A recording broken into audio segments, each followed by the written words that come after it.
Republic বাংলার বিরুদ্ধে যে একদম সামনাসামনি দাঁড়িয়ে প্রতিবাদ করেছে, সামনাসামনি দাঁড়িয়ে একদম চোখে চোখ রেখে আঙুল তুলে যে একদম বলেছে গো ব্যাক রিপাবলিক বাংলা, সেই নাজমুল গাজী আছে আমার সাথে।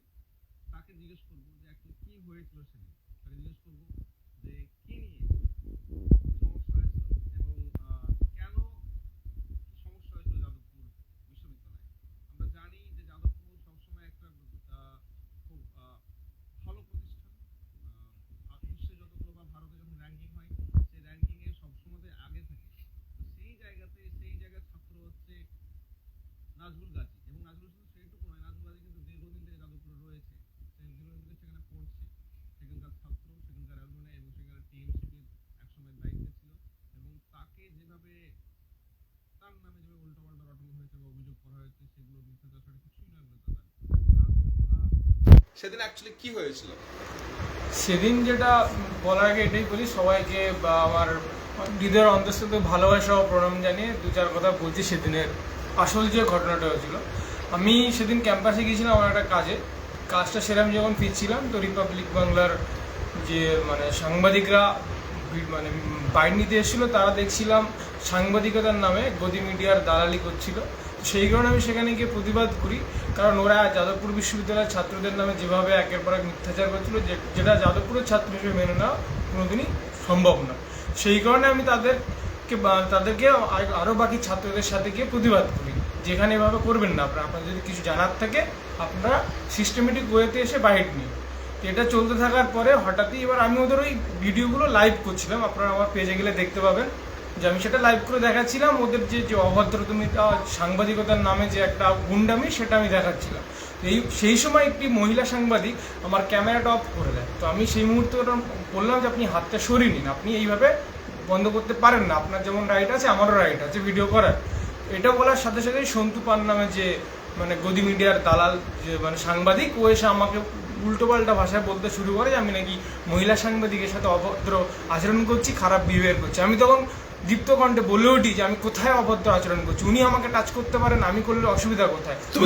তুমি কি টাচ করেছিলে? আমি টাচ করিনি। আমি যেটা করেছিলাম সেটা হচ্ছে যে আমার মোবাইলটা অফ করেছিল, আমি ভিডিওটা নিতে চাইছিলাম। ওরা যে অভদ্রতা করছিল যে সাংবাদিকতার নামে যে একটা গুন্ডা রাজ চালাচ্ছিল, সেটা আমি লাইভ করে দেখাচ্ছিলাম লোকজনকে, ওদের আসল যে চেহারা সেটা তুলে ধরছিলাম, এবং সেটা ওরা করতে দেবে না বলে আমার ক্যামেরাটা ব্লক করে দেয়।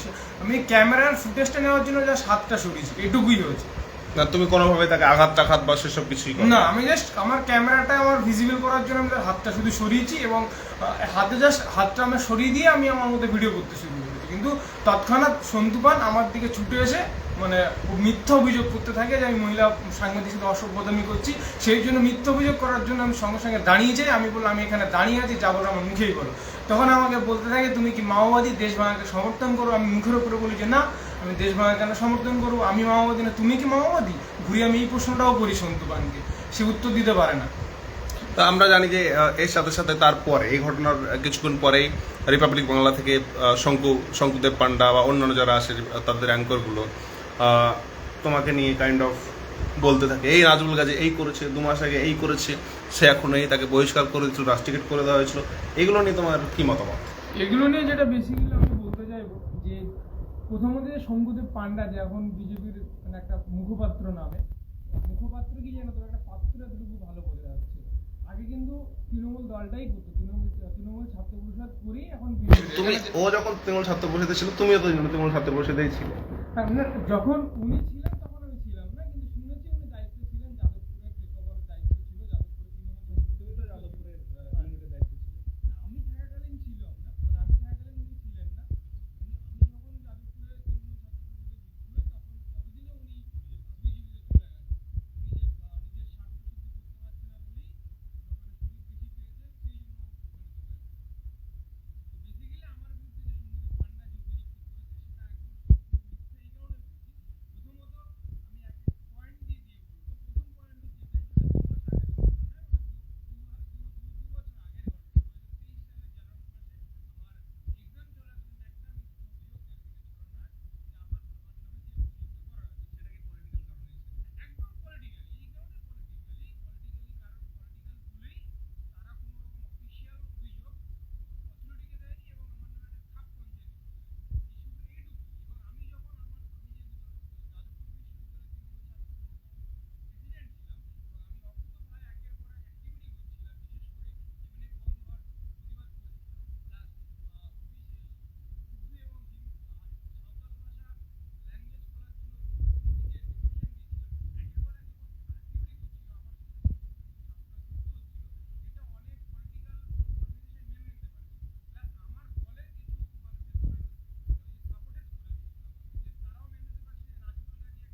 তার মানে টিএমসিপির লোকজন তোমার বিরুদ্ধে চলে গেছিল? হ্যাঁ, এটা কিছুটা আছে, মানে সেটা আমি পরে পরে প্রমাণও পেয়েছি। যাদেরকে আমি খুব কাছের বা যাদেরকে মানে একটা আমার যেহেতু নিজের দাদা বা ভাই নেই বা নেই কেউ, আমি একজন খুব বন্ধু খুব দাদা মানতাম, মানে খুব বিশ্বাস পরে পরে শুনেছি কিছু বিষয়ের সাথে মানে সে বিশালভাবে জড়িত ছিল। যারা আমার নামে অ্যালিগেশন তুলেছিল, যে সংগঠনগুলো, সেই সংগঠনগুলোর সাথে প্রাতের পর রাত আর কি পানীয় দ্রব্য পান করেছে, সেসব কিছু ফুটেজ আমার কাছে আছে। আমি সেগুলো সময় আসলে অবশ্যই প্রকাশ করবো।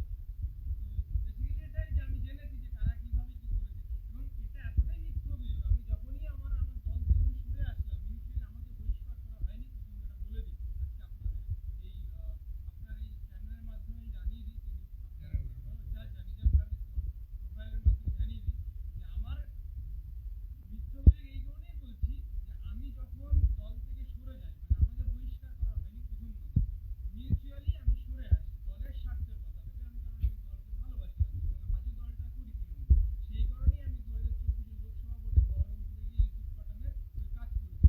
সেটা আমার ফেসবুক পেজে আছে, সেগুলো দেখতেও পারবেন। আমাদের যদি দল বহিষ্কার করতো তাহলে 2024 সালে সরস্বতী পুজোতে আমাকে ক্যাম্পাসে ডেকে তৃণমূল ছাত্র পরিষদ আমাকে ডাকতো না, এবং সেদিনের ছবিগুলো আমার ফেসবুকে আছে, আপনারা দেখে নেবেন। এটুকুই বলার যে আমার নামে সম্পূর্ণ মিথ্যা অভিযোগই করা হয়েছে। তার মানে শঙ্কুদেব পান্ডা বা রিপাবলিক বাংলা বা যেটা রটনা রটিয়েছে যাদবপুরের নামে, সেগুলো বা তোমার নামে, সেগুলোর কোনোভাবেই কোনো রকম অস্তিত্ব নেই বা সবই মিথ্যা কথা, সেটা তুমি বলতে চাইছো? একদম, আমি একদম এটাই বলতে চাইছি তোমার এই ফেসবুক পেজের মাধ্যমে। আমার নামে যতটুকু রকম সবগুলোই মিথ্যে। এই শঙ্কুদেব বলেছে আমাকে নাকি বিশ্ববিদ্যালয়ে শাস্তিমূলক ব্যবস্থা দিয়েছিল। আমি এই আপনার পেজের মাধ্যমে জানাতে চাইছি শঙ্কুদেবকে 1 সপ্তাহ সময় দিচ্ছি, ওর চেলাকে এবং ওর নিজেকেই 1 সপ্তাহ সময় দিচ্ছি। এই 1 সপ্তাহের মধ্যে ও কোনো রকম এরকম ডকুমেন্টস দেখাক যে আমার নাম অফিসিয়ালি যাদবপুর বিশ্ববিদ্যালয়ের কাছে ধর্ষণ এবং মানে শ্লীলতাহানির জন্য অভিযোগ করা হয়েছে, এবং সেই পরিপ্রেক্ষিতে ইউনিভার্সিটি আমাকে শাস্তি দিয়েছে। যদি ইউনিভার্সিটি আমাকে শাস্তি দিত তাহলে আমি সেই বছরে আমার দ্বিতীয় মাস্টার ডিগ্রি কমপ্লিট করতে পারতাম না, এবং এখনও আমি বর্তমানে যাদবপুরের আবার ছাত্র। আমি এখনও যাদবপুর বিশ্ববিদ্যালয়ে আছি। যদি সত্যি এরকম অভিযোগ করার কেউ মানে থাকে, আমি যদি কারোর সাথে করে থাকি, তাহলে এখনও অভিযোগ করতে পারে। আমি অভিযোগ যদি সত্যি হয় তাহলে যা সাজা আমি মাথা পেতে নেবো, কিন্তু যদি অভিযোগ মিথ্যা প্রমাণিত হয়, যারা মিথ্যা আমার বিরুদ্ধে মিথ্যা রচনা করছে, তাদের বিরুদ্ধে আমি মানহানি মামলা করতে বাধ্য হব। আমি একটা কথাই বলতে চাইবো যে অ্যাকচুয়ালি এই যে সমস্যা বা ঝামেলার মধ্যে আমি নিজে একটা ডিজিটাল মিডিয়া প্রতিষ্ঠান চালানোর চেষ্টা করছি বা চালিয়ে আসছি অনেকদিন থেকেই।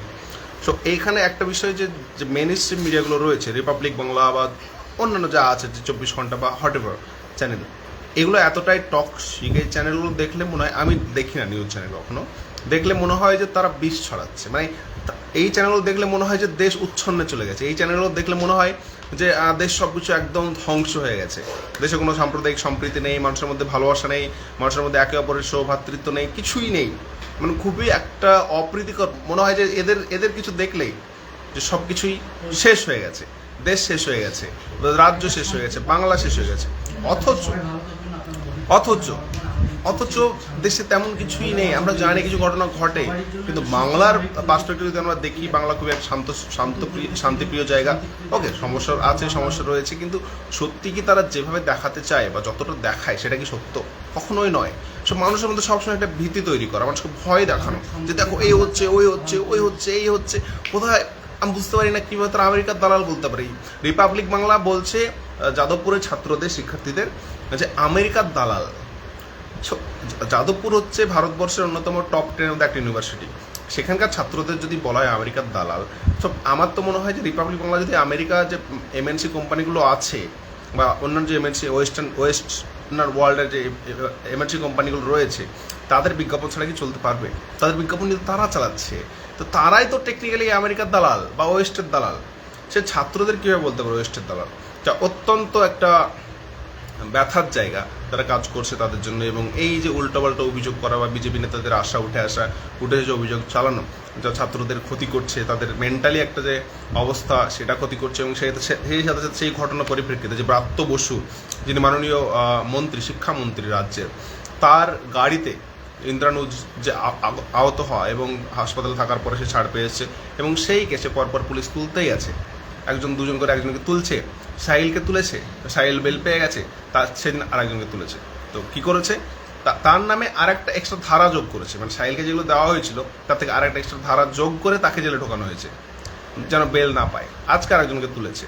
সো এই যে একটা সবসময় প্রসিকিউশনের চেষ্টা করা, যদি আমরা সে নিজেই টিএমসিপি করে নাজবুল, এবং টিএমসি ক্ষমতায় রয়েছে, তাদের পুলিশই এগুলো করছে। সো যাদবপুরে যখন ঘটনা আসছে তখন কিন্তু পুলিশ বাজ বিচার করছে না, সবাইকে ধরছে। তো তোমার এটা নিয়ে তুমি কি বলবে? এই যে তুলছে তোমাদের সহপাঠীদেরকে নিয়ে যাচ্ছে ধরে ধরে। এই বিষয়ে বেসিক্যালি এটুকুই বলবো যে পুলিশের একটু মানে ভেবেচিন্তে কাজ করা উচিতই বলে মনে হয় আমার। মানে যেহেতু যখন মানে আমার ফ্যামিলি সম্পর্কে কেউ বাজে কথা বলবে তো স্বাভাবিকভাবে আমি প্রতিবাদ করব। তো যাদবপুরের ছাত্র হিসেবে এটুকুই বলবো যে আমার যাদবপুর বিশ্ববিদ্যালয় মানে যারা ছাত্র তাদের কাছে বিশ্ববিদ্যালয়টা বাড়ির বা ঘরের মতো, প্রত্যেকেই মানে প্রত্যেক ছাত্রের কাছে তার ইনস্টিটিউশন একটা মানে পবিত্র জায়গা। সেই ইনস্টিটিউশনের নামে যখন কেউ মানে বিশেষ করে যে দালাল মিডিয়াগুলো উল্টোপাল্টা বললে স্বাভাবিকভাবে ছাত্র হিসেবে প্রতিবাদ করাটা সেই বিশ্ববিদ্যালয়ের ছাত্রদের কর্তব্য। এবং সেই প্রতিবাদ করতে গিয়ে যদি মানে পুলিশি অত্যাচার নেমে আসে সেটা কখনোই কাম্য নয়। টেকনিক্যালি তুমি যে দল করো বা যুক্ত বা সমর্থন করো সেই দল তো ক্ষমতায় রয়েছে, এবং তুমি একজন যাদবপুরের শিক্ষার্থী হিসেবে তোমার সহপাঠী দলের পাশে তুমি দাঁড়াও। হ্যাঁ মানে যে দল ক্ষমতায় আছে এবং যে দলটাকে সমর্থন করি সেটা অবশ্যই তৃণমূল। এবং কিন্তু যাদবপুরের যে বিষয়টা বিশেষ করে যে গদি মিডিয়ার আমার মনে হয় যে অ্যারেস্ট করছে দুটো বিষয় আলাদা। ঠিক আছে, অ্যারেস্ট করার বিষয়টা হচ্ছে যে শিক্ষামন্ত্রীর ওই এটা নিয়ে, তো ওই ক্ষেত্রে ল অ্যান্ড অর্ডার কিন্তু শুরু তো সেখান থেকেই হয়েছে ঝামেলাগুলো। হ্যাঁ, শুরুটা সেখান থেকে হয়েছে। এবার ওটা আমি ল অ্যান্ড অর্ডার নিয়ে বেশি কিছু আমার বলার এখতিয়ার নেই। সেটা হয়তো প্রশাসন একটু বেশি একটু কড়া হাতে মানে পদক্ষেপ নিচ্ছে, যেটা কাম্য নয় বলে আমি মনে করি। প্রশাসন কিন্তু একটা বিষয় মাথায় রাখবে, প্রশাসন কিন্তু ইউনিভার্সিটি বা বিশ্ববিদ্যালয় বা কলেজের ঝগড়ার সময়তে নর্মালি মারামারি হলেও এফআইআর করতে চায় না। ছাত্রের বিরুদ্ধে এফআইআর করার জন্য যায় থানাতে, তারা কিন্তু এফআইআর নেয় না, কারণ ভবিষ্যতের একটা ব্যাপার আছে, কেস টেস্ট হয়ে গেলে তারা চাকরি পেতে অসুবিধা হবে সেই সব ভেবে। কিন্তু যাদবপুরের ক্ষেত্রে ঘটনা পুরোটাই উল্টো, নিজে থেকে পুলিশ ডেকে তুলছে, হয়তো বা হাই প্রোফাইল লোকজন জড়িত আছে বলেই। কিন্তু তারপরেও ব্রাত্য বসু যেটা করেছিলেন সেটা কতটা ঠিক কতটা ভুল সেগুলো তো সাধারণ মানুষ ভাবছেন বলছেন। কিন্তু আমরা যদি তাকিয়ে দেখি কিছুদিন পরেই ভোট, এবং তার আগে একটা ক্যাম্পাসগুলোতে ইলেকশন হয় না দীর্ঘদিন, ইলেকশন নেই বললেই চলে। যে ছাত্র রাজনীতির যে বিষয় ভিত সে কলেজের মাধ্যমে হয়, জিএস হয়, অন্যান্য সদস্য হয়, সেগুলো কিন্তু জায়গাটা নেই। তো সেই জায়গাটা ফিরে আসুক, কলেজে ইলেকশন আবার শুরু হোক। সেই সাথে সাথে যারা কাজ করছে, যারা লড়াই করছে, যারা আন্দোলন করছে এবং যারা মানুষের জন্য কাজ করতে চায় তারা কাজ করার জায়গাটা পাক। সেই সঙ্গে সঙ্গে আমাদের ছাত্র সমাজ, বিশেষ ছাত্র সমাজ সবসময় একটা বড় অবদান রাখে, বড় ভূমিকা রাখে সব কিছুতেই, ছাত্র ছাড়া কিছুই হয় না। তো সেই জায়গাতে দাঁড়িয়ে আমার ব্যক্তিগতভাবে, আমি নিজেও একজন ছাত্র, নিজেও আমি পড়াশোনা করি, নিজেও সব কিছু করছি, সব এই জায়গা থেকেই আমাদের মনে হয় যে আমাদের আরও একটু সংবেদনশীল হওয়া উচিত, শিক্ষামন্ত্রীর বিষয়গুলো বোঝা উচিত। এবং সেই সাথে সাথে একটা মানুষের মনে রাগ রয়েছে, মানুষের ক্ষোভ রয়েছে, রাগ না বলে ক্ষোভ বলা যায়, যে গত 12-13 বছর ধরে প্রায় চাকরির পরীক্ষা নেই বললেই চলে। সংখ্যালঘু হিসেবে যারা চাকরি পেয়ে টুকটাক যেগুলো হচ্ছিল সেই চাকরিগুলো আর নেই। ওবিসি রিজার্ভেশন যেগুলো পাচ্ছিলেন সুযোগ সুবিধা সেগুলো হয় না, আর পাচ্ছেন না। সেই সাথে সাথে আরেকটা খুব ব্যথা মানে যেহেতু মিডিয়ার সঙ্গে আছি খবর আসে, একটা ডিপার্টমেন্টে চাকরিতে, আমি পরে বিস্তারিত বলবো বিষয়, ডিপার্টমেন্টের চাকরিতে বারবার একটা দুটো ছেলে তারা বারবার র্যাঙ্ক করে, বারবার ইন্টারভিউতে বোর্ডে যায়, এবং তারা বারবার তাদেরকে একবারও নেওয়া হয় না, আর শুধুমাত্র নামের কারণে নেওয়া হয় না, যেটা অত্যন্ত একটা বৈষম্যকর ঘটনা। সো সেগুলোও বাদ যাক, সেগুলোও বন্ধ হোক, সেটাই আমাদের আশা। কারণ আমরা একটা সাম্প্রদায়িক সম্প্রীতি যুক্ত জায়গাতে বাস করি, লড়াই রয়েছে আমরা জানি। পশ্চিমবঙ্গেই RSS-এর যে প্রতিষ্ঠাতা তিনি মেডিকেল কলেজে পড়েছেন, পশ্চিমবঙ্গ অনুশীলন সমিতি ছিল, স্বাধীনতা আন্দোলনে যারা অংশগ্রহণ করেছেন, পশ্চিমবঙ্গে শ্যামাপ্রসাদ তিনি এখানকার লোক। পশ্চিমবঙ্গের অধিকাংশ লোক, বাংলার অধিকাংশ লোক তখন বাংলা ভাগের পক্ষে ভোট দিয়েছিলেন, যে জন্য বাংলা ভাগ হয়ে গেছে। যদি বাংলা ভাগ না হতো আলাদা গল্প হতো। সো এই অনেক মানে বাংলাদেশ সাম্প্রদায়িকতা মুক্ত এমন কিন্তু কোনোদিনই ছিল না, ঠিক আছে, এবং কোনোদিন হবেও না, সাম্প্রদায়িকতা মুক্ত কখনোই হবে না।